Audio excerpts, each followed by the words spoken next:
All right, let's talk about Joe Burrow here in the Cincinnati Bengals. It's fun to talk about Joe Burrow again. Fun to see him back in the lineup and back in the win column, getting another victory. Technically, in games that Joe Burrow has started, the Bengals are 3-0. Remember, Jake Browning came in and was able to beat the Jaguars at the end of that one. So technically 3-0 when Joe Burrow plays, 1-8 when he doesn't. Bit of a misleading stat, but he's definitely a player who adds a lot of value. Added a lot of value in this game. Although I will say, starting off with this play, things were a little bit off to start for Cincinnati, right? Like you see this one, you have Chase one-on-one on the outside, so you know where Burrow's going to try and throw it. Watch, takes a snap, and especially if it, 2nd and 17, I think Baltimore was a little bit too caught up in, okay, they're probably going to try and go for 8 yards to set up a third and, manageable. Well, Burrow just says, hey, let's get it right here.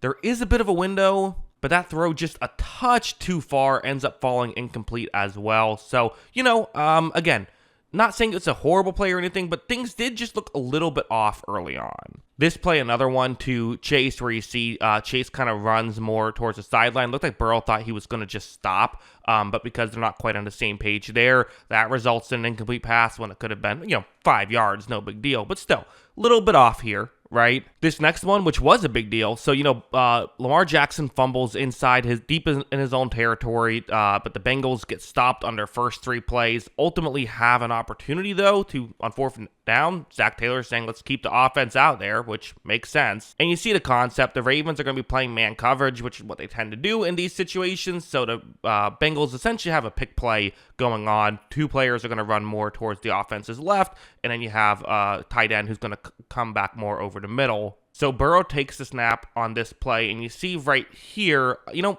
honestly, you probably could throw it further down the field to on that side of the screen to Chase, but that's not the concept. You want to throw it to what the way the play is designed to work right here. And as you see, this doesn't quite connect there. That was Mike Gesicki running the route. Not a ton of separation. Burrow ultimately not able to make that play fully work. So again, I'm not going to blame anyone for not making that play work, but ultimately, again, not quite right there and a real opportunity. Good defense by the Ravens. But also this one, this is Mitchell Tinsley, where you see that he kind of just stops on the route for some reason when Burrow, I think he was expecting, because, a lot of times on these routes, you kind of want to get open underneath the safety, but on this specific coverage, that is not the case. I think he maybe just misread the coverage, started to slow down. Had he kept running, that looked like a good throw. That looked like a potential big touchdown. So again, these opportunities that the Bengals just weren't quite hitting on right here. But now let's go over here. So, okay, not quite hitting on every single opportunity, but you're going to keep trying, right? It's a cover 3 zone,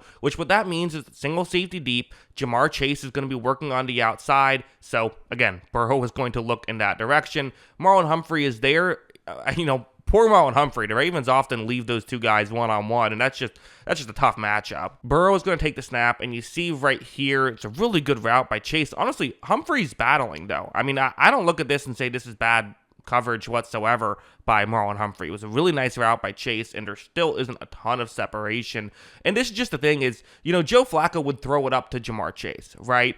But this is the Joe Burrow factor. Watch this throw and catch. I mean, we've seen these guys do this, a million times, it feels like, even going back to their college days. It's just high-level stuff from both of these 2 players, and this is why you draft Chase 5th overall. It's why you draft Joe Burrow 1st overall, and these are the plays they have been missing, right? The superstar level plays. Flacco's surprisingly done pretty well for the Bengals. Surprisingly did pretty well when he came on board, but this is the Joe Burrow factor. Also this play, the Bengals, even though the offense has shown some more signs of life in this game, you're still looking at it and it's like, well, it's 12-7, and if you get another field goal, okay, now you're up 8, but that's still just a 1-score game against this Baltimore Ravens team. That's not an ideal situation. Burrow takes a snap, and watch as the right tackle here. So you see the edge rusher for Baltimore going with more of an inside move. This is definitely something that Burrow brings to the table that Flacco does not, which is just his mobility. On a 3rd and 9, if nothing's open right here and it's Flacco in the lineup, you're just not converting. You have to settle for 3, which isn't the worst thing in the world, right? But watch Joe Burrow, once he notices that he has an opportunity to get to the outside, does, and look at that throw. from Joe Burrow. I mean, that is just special stuff. Great catch from Tanner Hudson. Only catch of the game was a touchdown, so good work by him.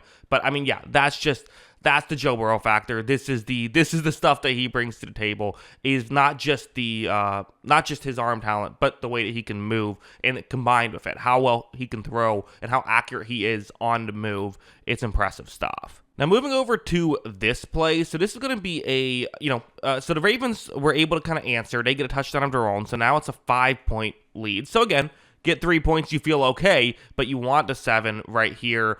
3rd down and 6 right here, and ultimately, as it stands right now, they're not even in field goal range. So, what does Zach Taylor do in this spot? Does he go for it? Does he decide to kick to kick the field goal?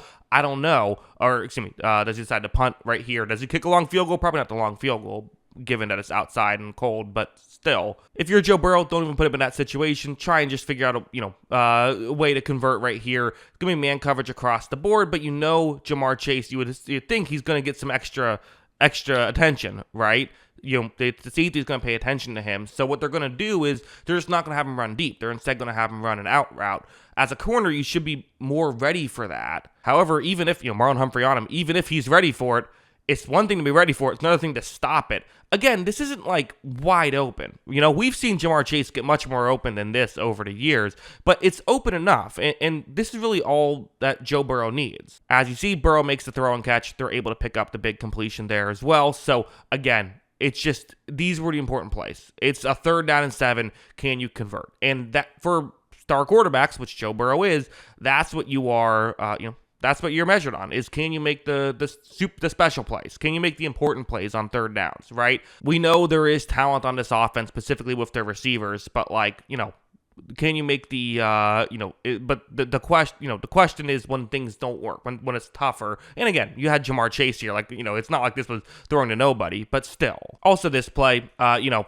want to say the play of the game, because there were plenty of plays in the game, but the most important play in this spot, again, 5 points. This is later on in that same drive. The Ravens are selling a potential blitz right here. But because of the way the Ravens are selling this blitz, again, you see how many people are over the middle. What's interesting is that's going to happen, where Roquan Smith is going to drop back and end up covering just whichever eligible receiver is closest towards the middle of the field. In this instance, that is Andre Osavash, who is their number 3 receiver, has done some nice things for the Bengals here. So they are not, they like that matchup, quite frankly. So for Burrow, he's just going to notice this. Watch how when this play begins, you see Osavash is just open. And again, this isn't I'm not going to criticize Roquan Smith too much for this, because you're a linebacker who's going up against a wide receiver. You don't expect to dominate that matchup. But here, again, Burrow just reads the play well, gets the ball over there, nice throw. They're able to pick up the completion. So, yeah, ultimately, still not perfectly clean. Again, Joe Burrow, kind of notoriously a guy who starts slow after a big break. So you kind of wondered, would he be able to, play quickly here? But ultimately, yes, he has been able to do that. And give credit to the Cincinnati Bengals, who, hey, season's not over yet, especially in their division. Probably have to win out, but, it's still possible here. So, and a big part of that is Burrow's return. That's what I think. What do you think? Let me know in the comments below. Always love hearing from y'all. And of course, as always, thanks for watching.